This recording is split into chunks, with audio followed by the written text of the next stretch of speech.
be making bruschetta. And the ingredients that you need for bruschetta are a long piece of nice bread, extra virgin olive oil. I like to get mine at Trader Joe's or Target. And you just want to get a nice big bottle, but you're not going to use all of it. The next ingredient that you will be using is tomatoes. And some of these are already diced up, thank you to a friend, but this is supposed to be what they look like.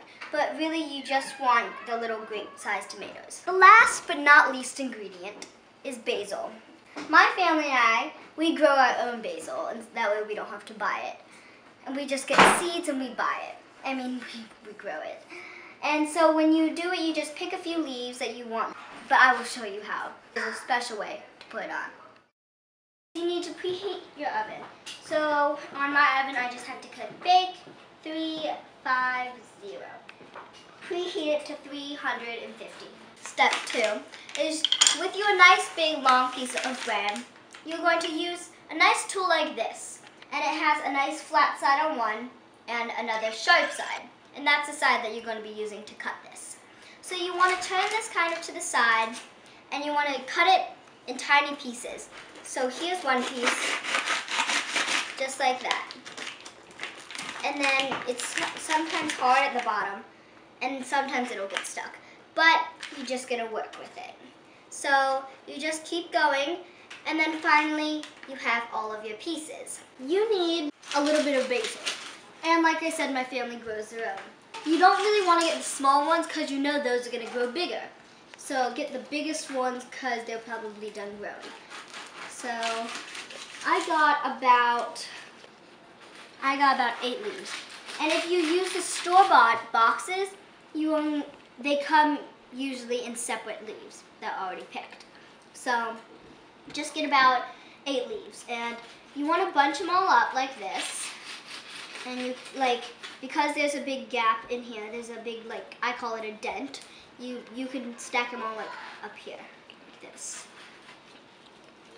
And just like this. Then, like I do, it's kind of like a boat. I like to roll it up into a caterpillar, just like this.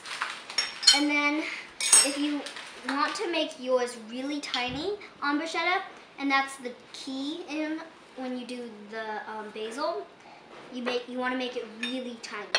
So I want to cut at the smallest ends I can and make it so tiny. Just like this. And then I take a single piece and I open it up and I say, you don't want it this big. You want it a little bit shorter, like in teensy tiny bits. So you could take the big bunch, put them together, and you can just slice like this. Bunch them up, slice. Bunch them up, slice. You just keep going until you get them the perfect size that you need them. And then you see that they're getting smaller and smaller and smaller. And that is exactly what you need. The next step is you want to take the olive oil that you used, and you want to gently open it. And you want to take a little container, like a ramekin, and you just want to pour some of it in. Just like this. And you don't want to fill it up all the way because you don't want your bruschetta to be too greasy. The tool that you will need is something like a brush, a cooking brush. And it has little bristles, and this one's rubber. And it actually feels kind of ticklish. And you're just going to take it over to your bread, bruschetta. Dip your brush in a little bit, and then gently place it across because you don't want too much, and you rub it on the bread. So just like this. You brush it on the bread, and that's why it's called a brush. You can brush anything with it. Oil, mostly liquids, when it's harder to brush when you don't need a knife. So, just like this. You want to make sure that not all of it is covered, but most of it, because you don't want this too oily.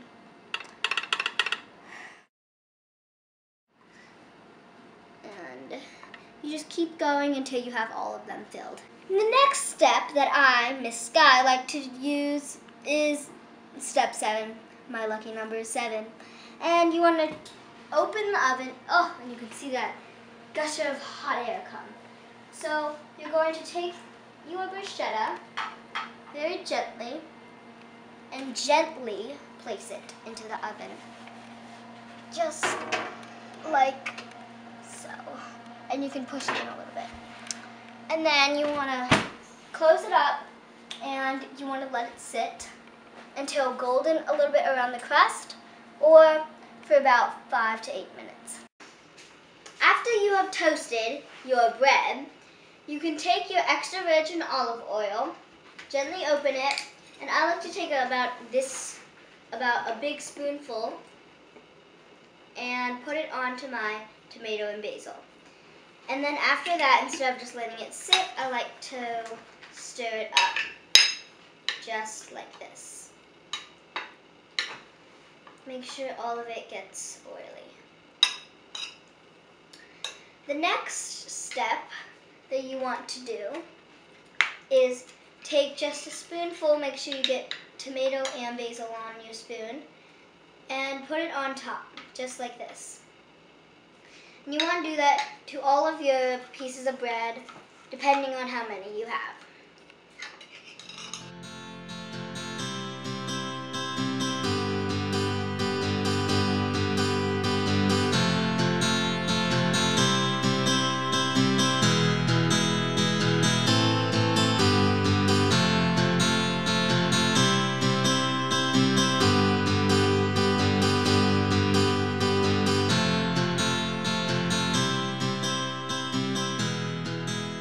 Next, we're going to use balsamic vinegar glaze. And I'm going to open the lid, just like this. And I'm going to pour it. You don't want too much because this is really sweet. Let's go over.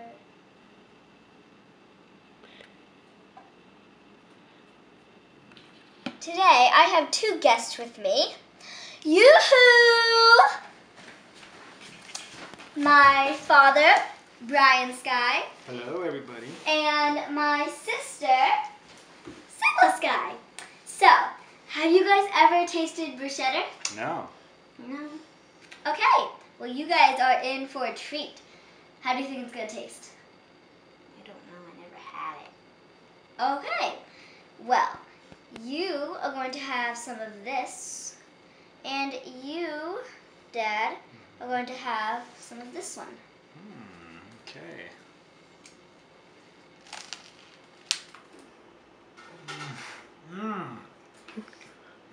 This is amazing.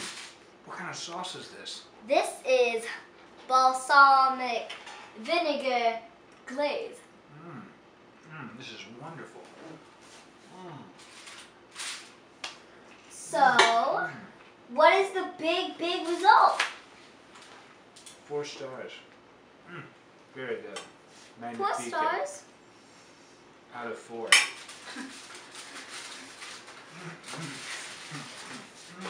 Sayla! So, what do you think? What's the big result? You know, she's very critical. The sauce is amazing. These tomatoes and basil clash with that sauce, and the bread is just beautiful recipe. Beautiful. 5 stars. Thank you, and that was bruschetta.